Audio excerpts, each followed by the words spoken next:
Hello, എത്രയാർ വേൾഡിൻ്റെ പുതിയ വീഡിയോയിലേക്ക് എല്ലാവർക്കും സ്വാഗതം. എന്തുണ്ട് വിശേഷം? എല്ലാവരും സുഖമായിരിക്കുന്നോ? ഞാനും സുഖമായിരിക്കുന്നു കേട്ടോ. ഞാനിടുന്ന വീഡിയോസൊക്കെ നിങ്ങൾ തരുന്ന സപ്പോർട്ടിന് ഒരുപാട് നന്ദി. തുടർന്ന് സപ്പോർട്ട് പ്രതീക്ഷിക്കുന്നു. ഇന്നത്തെ നമ്മുടെ വീഡിയോ ഗ്രാമ്പു അതോ ക്ലോവാണ്. അപ്പം നമുക്ക് വീഡിയോയിലേക്ക് പോവാം. നമ്മുടെ വീട്ടിൽ എന്ത് പലഹാരങ്ങൾ ഉണ്ടാക്കുമ്പോഴും നാം ഗ്രാമ്പു ഉപയോഗിക്കാറുണ്ട്. നമ്മൾ ബിരിയാണിയൊക്കെ ഉണ്ടാക്കുമ്പോഴും ഗ്രാമ്പു ഉപയോഗിക്കുന്നു. പണ്ട് നമ്മുടെ രാജ്യത്തെ വിദേശ രാജ്യങ്ങൾ ആക്രമിച്ചത് സുഗന്ധവ്യഞ്ജനങ്ങൾ കടത്തിക്കൊണ്ട് പോകുന്നതിന് വേണ്ടിയാണ്. അവർ ഇതിൻ്റെ ഗുണങ്ങൾ നേരത്തെ തിരിച്ചറിഞ്ഞു. നമ്മുടെ നാട്ടിലെ പലർക്കും ഇപ്പോഴും അതിൻ്റെ ഗുണത്തെപ്പറ്റി അറിയില്ല. ഗ്രാമ്പു നമ്മൾ രാത്രി ഒന്ന് വീതം കഴിച്ചാൽ എന്തൊക്കെ ഗുണങ്ങളാണ് ഉണ്ടാവുക എന്നതാണ് ഇന്നത്തെ വീഡിയോ. ഗ്രാമ്പുവിൽ 6 കലോറി മാത്രമാണ് ഒരു ടീസ്പൂൺ അല്ലെങ്കിൽ ചെറിയ അളവ് മാത്രം ഗ്രാമ്പു എടുക്കുമ്പോൾ നമുക്ക് കാണാൻ കഴിയുന്നത്.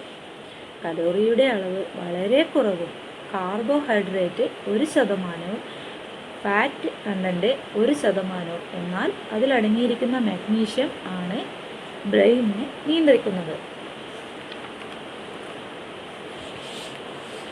വൈറ്റമിൻ കെ ഇതിൽ 2% ഉണ്ട്. വൈറ്റമിൻ സി, യൂജിനോൾ എന്നിവ അടങ്ങിയിരിക്കുന്നത് കൊണ്ട് തന്നെ ആന്തരിക പ്രവർത്തനങ്ങളെ നിയന്ത്രിക്കാം. ഇനി ഇതിൻ്റെ ഉപയോഗം എന്തൊക്കെ രോഗാവസ്ഥയ്ക്ക് ആണ്, എങ്ങനെയാണ്, എത്ര അളവിലാണ് എന്നൊക്കെ നോക്കാം. നമ്മുടെ ശരീരത്തിൻ്റെ ഇൻഫെക്ഷൻസിനെ പ്രിവെൻറ്റ് ചെയ്യാൻ സഹായിക്കും. നല്ല ഒരു ആൻറ്റി ഓക്സിഡൻ്റാണ്. ശരീരത്തിന് ഒരു ആൻറ്റി ഓക്സിഡൻ്റ് കൊടുക്കാൻ സഹായിക്കുന്നു.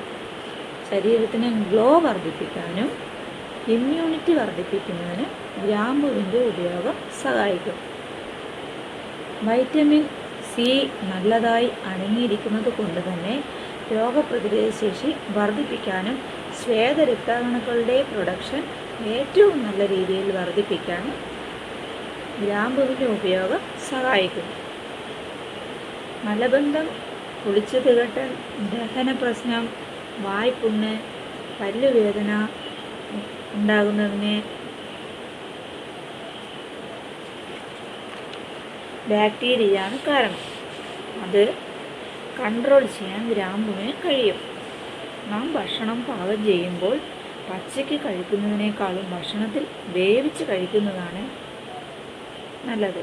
ഭക്ഷണത്തിന് ടേസ്റ്റ് കൂടും. ഇൻഫെക്ഷൻ തടയുന്നതിന് സാധിക്കും.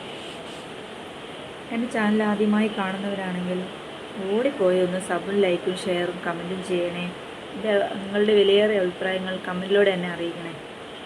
ഗ്രാമ്പു ചവച്ചരച്ച് കഴിക്കുന്നവർക്ക് അങ്ങനെയോ ഇതിലും നല്ലത് ഗ്രാമ്പു ഇട്ട് വെള്ളം തിളപ്പിച്ച് കുടിക്കുന്നതും നല്ലതാണ്. ഇങ്ങനെ ഉപയോഗിച്ചാൽ രോഗപ്രതിരോധ ശേഷിയെ കൂട്ടാൻ സാധിക്കും.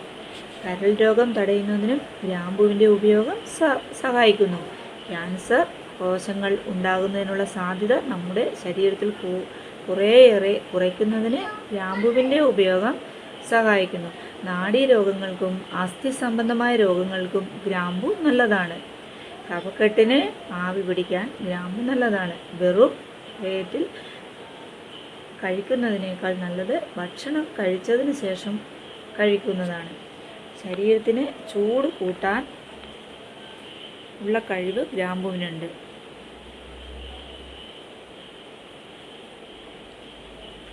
അതുകൊണ്ട് 1 or 2 മാത്രമേ കഴിക്കാവൂ. കൊളസ്ട്രോൾ നിയന്ത്രിക്കാൻ ഗ്രാമ്പു നല്ലതാണ്. പല്ലുവേദനയ്ക്ക് ഗ്രാമ്പു പഞ്ഞിക്കകത്തെടുത്ത് കടിച്ചു പിടിക്കുന്നതും നല്ലതാണ് എന്ന് പഴമക്കാർ പറയുന്നു. പ്രത്യേകിച്ച് വേറെ ആരോഗ്യ പ്രശ്നങ്ങളൊന്നും തന്നെ ഇല്ലെങ്കിൽ എല്ലാവർക്കും ഉപയോഗിക്കാവുന്നതാണ്.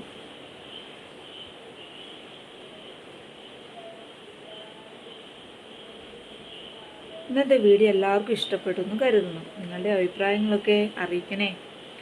Thanks for watching.